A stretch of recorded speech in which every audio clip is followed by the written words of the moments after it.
السلام علیکم۔ دادی کہتی ہیں کہ وہ بڑی خوفناک رات تھی۔ شام سے بارش ہوئی تھی اور ایک طوفان آیا ہوا تھا۔ میرے گھر میں کوئی مرد نہیں تھا۔ میرا بیٹا دلی میں ایک اسکول میں سروس کرتا تھا۔ بھتیجے کی بہو کی امی کا مکان میرے مکان سے نزدیک تھا۔ وہ بچے کی پیدائش پر میرے ہی پاس آ کر رہتی تھی کیونکہ اس کے ماں باپ مر چکے تھے، اس لیے اپنے میکے نہیں جاتی تھی۔ اس وقت بھی بچی پیدا ہوئی تھی اس کی، وہ اور بچے میرے پاس تھے۔ اب بارش کے ساتھ ہوا کے جھکڑ بھی چلنے لگے تھے، جس کی وجہ سے رات کی تاریکی اور تنہائی بہت خوفناک محسوس ہو رہی تھی، اور بچے سوئے ہوئے تھے اور ایک رشتہ دار خاتون بھی سو رہی تھی۔ ایسا لگتا تھا جیسے یہ بارش اب کبھی نہیں رکے گی۔ بجلی بار بار کڑکتی، اس کی شدت میں اضافہ ہوتا جا رہا تھا۔ میں جاگ رہی تھی۔ میں نے ٹائم دیکھا تو 12 بجے تھے، ابھی کافی رات باقی تھی۔ اچانک میں نے محسوس کیا کہ باہر دروازے پر کوئی دستک دے رہا ہے۔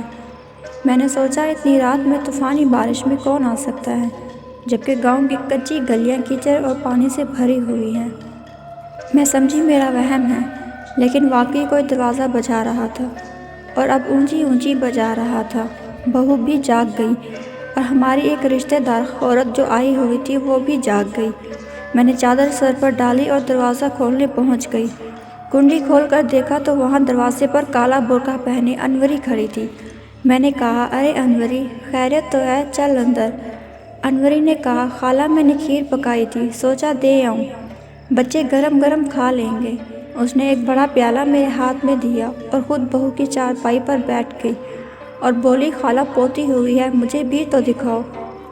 میں نے کہا، انوری تم ابھی باہر سے آئی ہو، تمہیں پتہ ہے کہ ایسے وقت اور موسم میں کون سی ارواح آ جاتی ہیں، اس لیے دن میں آنا، بچی کو بھی دیکھ لینا اور گود میں بھی اٹھانا۔ میں نے بے مرتی سے کہا اور دل میں جھنجھلائی بھی کہ اتنی بڑی عورت کو گاؤں کے قاعدے کا نہیں پتہ۔ انوری فوراً اٹھ گئی، خالہ مجھے تو یاد ہی نہیں رہا، پیالہ میں کل لے جاؤں گی، یہ کہہ کر وہ چلی گئی۔ میں جب تک دروازے پر گئی انوری کا کہیں پتہ نہیں تھا۔ بارش، اندھیرا اور کالا برقع، انوری کیسے نظر آتی؟ بچے بھی اٹھ گئے تھے۔ میں نے بہو سے کھیر کھانے کو کہا مگر اس نے معذرت کر لی۔ تھوڑی سی کھیر میں نے چکھی، باقی بچوں کو کھلائی۔